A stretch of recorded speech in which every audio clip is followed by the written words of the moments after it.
Last season in the WNBA, Caitlin Clark was 26.5% of all economic activity. As a rookie, merchandise in the league went up 234%. But here was the one that struck me. Before she got there, the Indiana Fever, the valuation of the franchise was $90 million. After playing, 40 games, the valuation of that team now is $340 million. I don't think it's a game you duplicate. There is no second Steph Curry.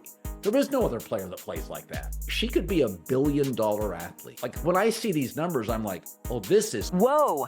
Did the Fever coach just pull a full-on wrestling-style stunt on Caitlin Clark right in the middle of her big win moment? A new clip just dropped, and it's wild. Caitlin gets totally shut down from soaking in her spotlight, and now the internet cannot stop talking about it. Fans are losing it. Some are saying it was a cold move, others are convinced it was some sneaky power play, and a few think the coach was just bitter she wasn't the one getting all the love. Social media is exploding with comments like, "She really just did that?" And there are slow-motion replays, breakdowns, and non-stop "what in the world?" reactions flying everywhere.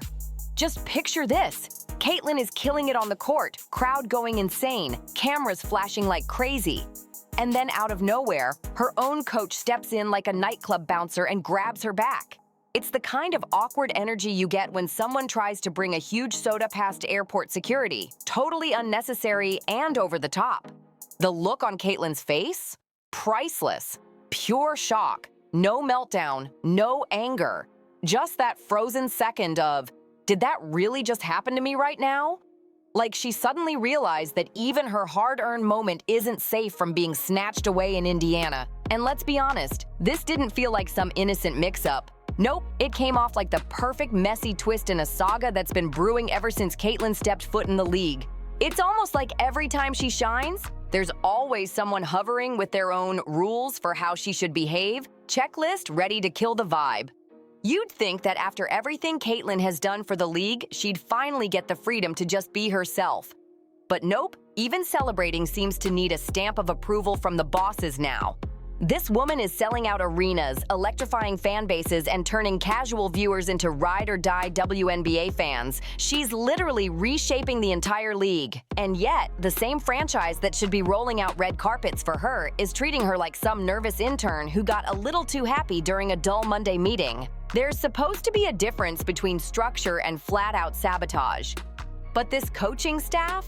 They're not just tiptoeing over that line. They're stomping all over it in designer heels while spinning in circles like it's a show. And management? They're no better.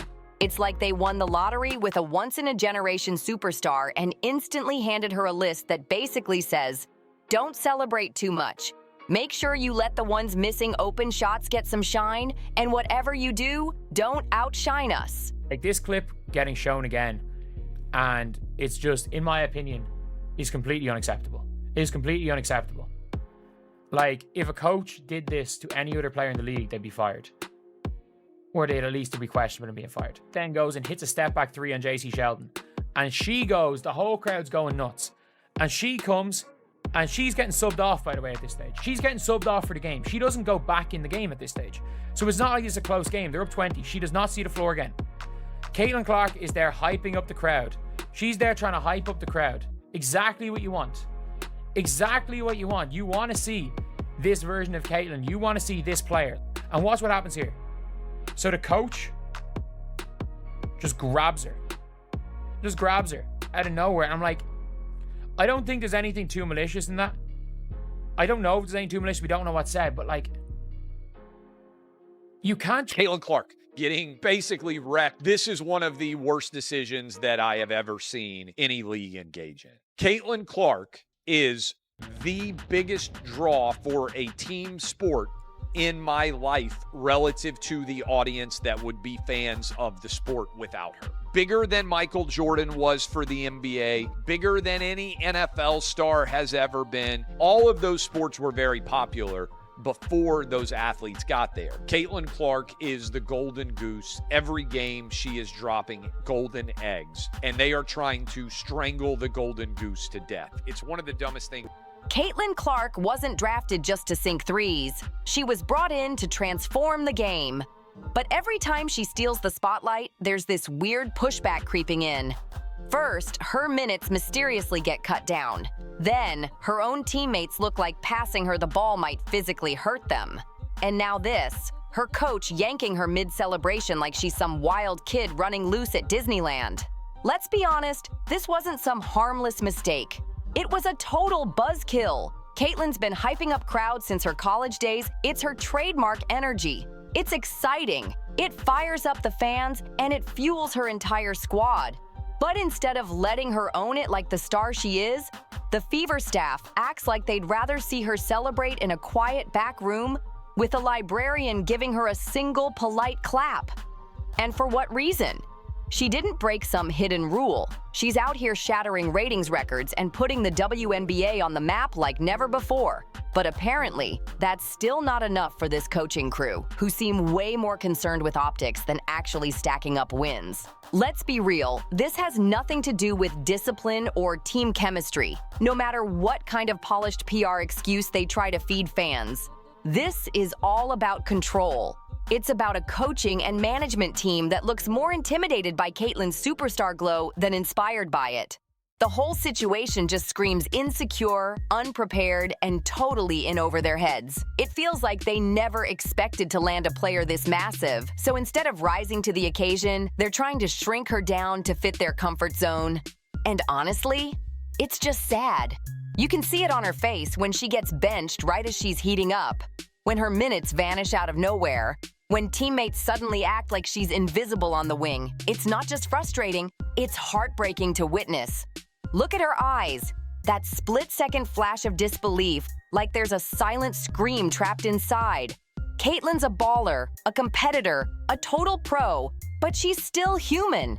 And this strange energy coming from her own bench, it's clearly wearing her down. The joy is still there, but it's dimmer now. The sparkle isn't gone yet, but it's starting to fade, like a bright light flickering right before it burns out. So everybody online is talking about this play during one of the games where, as you're going to see, one of the coaches for the Indiana Fever just went and pretty much almost tackled Caitlin Clark for getting the crowd riled up. Man,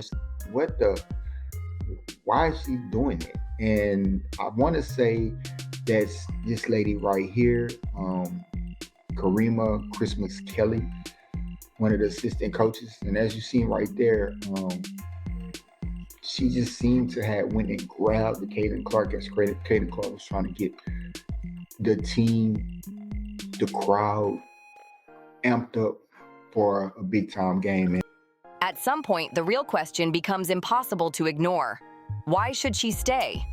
Why keep pretending this is just some developmental year, when everything happening feels like a slow attempt to strip away everything that makes Caitlin Clark the star she is?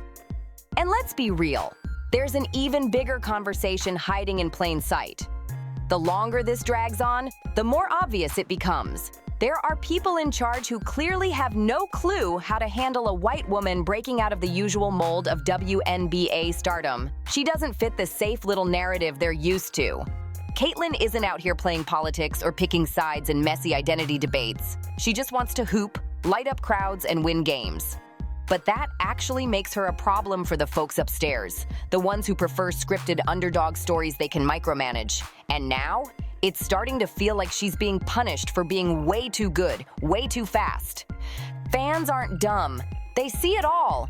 They can feel the tension. They can read the body language. They know when something's off. They've watched her get frozen out of plays, seen her face fall the second she gets yanked right as she's heating up. And that viral clip of her coach grabbing her like she was trying to storm Area 51? Yeah, nobody's buying the excuses anymore. Those explanations are toast.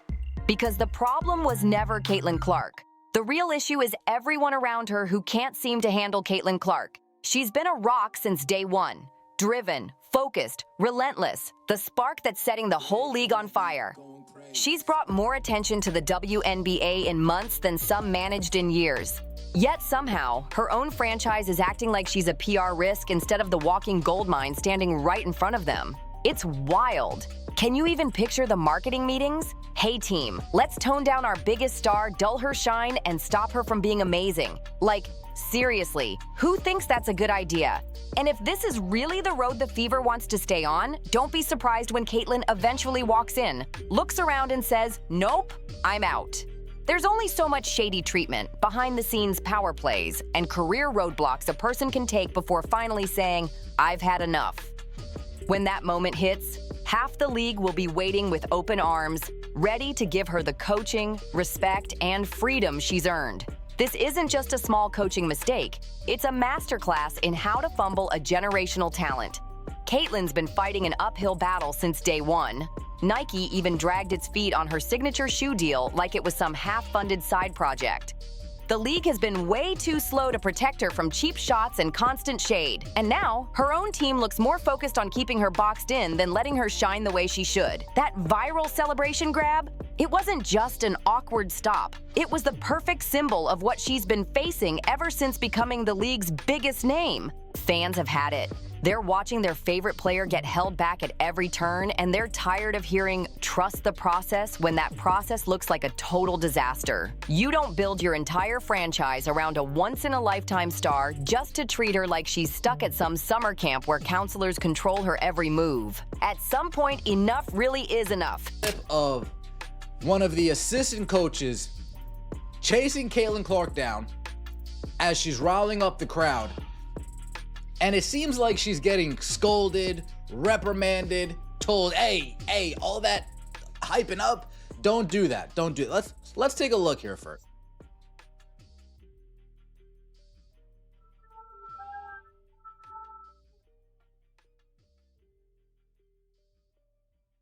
Now here we go. Body language doctor. Body language doctor is out and about.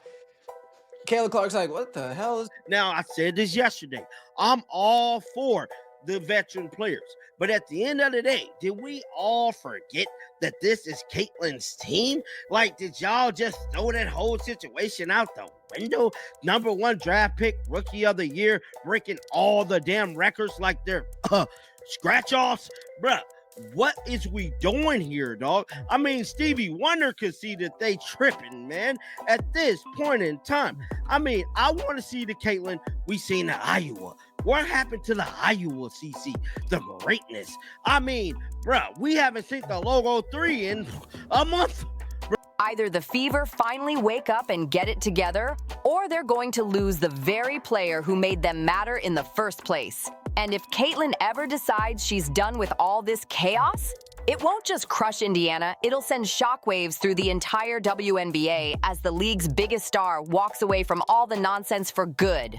Right now, it feels like the Fever are giving a masterclass called How to Lose a Superstar in 30 Days. If this whole saga were a rom-com, Caitlyn Clark would already be tossing clothes into a suitcase while some dramatic Kelly Clarkson ballad played in the background. The swagger that used to pour out of Caitlyn with every Logo 3, every hype-up gesture, every electrifying moment, it's slipping away. And this isn't about some shooting slump or rookie nerves. This is about a franchise draining the joy out of basketball for the one player who made the game exciting again for millions. It's like watching a unicorn slowly get turned into a plain old mule, just because some exec in upper management decided the glitter was a little too much. From a business standpoint, it's completely ridiculous. There isn't a single spreadsheet, sales pitch, or marketing plan on the planet that justifies holding Caitlyn Clark back. She's not just a player, she's a walking brand, a media magnet, and a money-making machine with a killer jumper. And yet, here come the Fever, clutching their clipboards like, maybe if we tighten the leash even more, she'll finally stop shining for good. Well, congrats to them. Mission accomplished. Because honestly, Caitlyn hasn't flashed a real smile in weeks. And can anyone even blame her? She got drafted straight into chaos, thrown into a locker room with zero chemistry, handed a coach who acts like she's some risky project, and surrounded by teammates who play like passing her the ball might void their warranty. Every game feels less like pro basketball and more like one of those dreaded group projects, where the one-star student ends up getting graded on everyone else's sloppy, half-done work. anytime Caitlyn dares to show some spark or personality, she gets yanked, benched, frozen out of plays, or flat out scolded. The message couldn't be clearer. Tone it down. Be less. And it's insane, right? A league that's always begging for more viewers finally gets its ratings queen. And instead of rolling out the red carpet, they hand her a script called How to Conform and Lose Fans in 10 Easy Steps. Every look she gives is dissected. Every emotion she shows gets criticized. And she's constantly told to share the spotlight that she created on her own through pure skill and charisma. With this kind of toxic energy hanging over her, even the toughest players would start to crack. Caitlyn isn't just battling defenders on the court, she's also navigating locker room politics, quiet resentment, and shady behind-the-scenes chatter that feels designed to wear her down before she's even fully taken over the league. And let's be real, it might be time to start talking trades.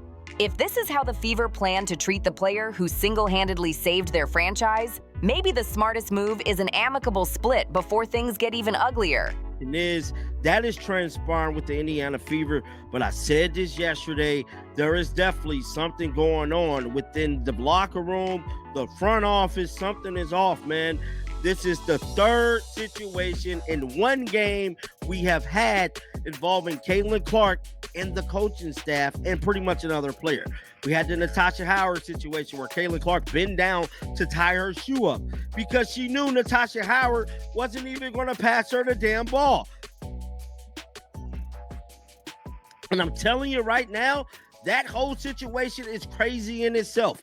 Ever since DeWanna Bonner been gone, they have simply turned this thing into the Natasha Howard. Clark has been knocked on her ass. She's been knocked on her ass. She's been cheap shotted. She's been poked in the eye. Everything. They have beat the Connecticut Sun. This is a month ago nearly. The Connecticut Sun beat the crap out of her. Absolutely beat the crap out of each other. But Of course, Caitlyn isn't perfect. She's had rookie mistakes, forced a few questionable shots, and yeah, she's got that bold edge to her. But that fire, that unapologetic confidence, is exactly what made her unstoppable in college. That aura is what drew millions of fans to the game in the first place. And clearly, the Fever don't want that. They want her toned down, controlled, and micromanaged into oblivion. So why not let her go? Send her to a franchise that actually knows how to handle a once-in-a-generation talent, one that won't smother her spark just to make insecure people in power feel comfortable. Because here's the truth. You can't change Caitlyn Clark without breaking Caitlyn Clark. You can't shove her into some outdated, respect your elders, wait your turn box, and still expect her to light up the scoreboard and electrify crowds. She was built to lead, not to fade into the background.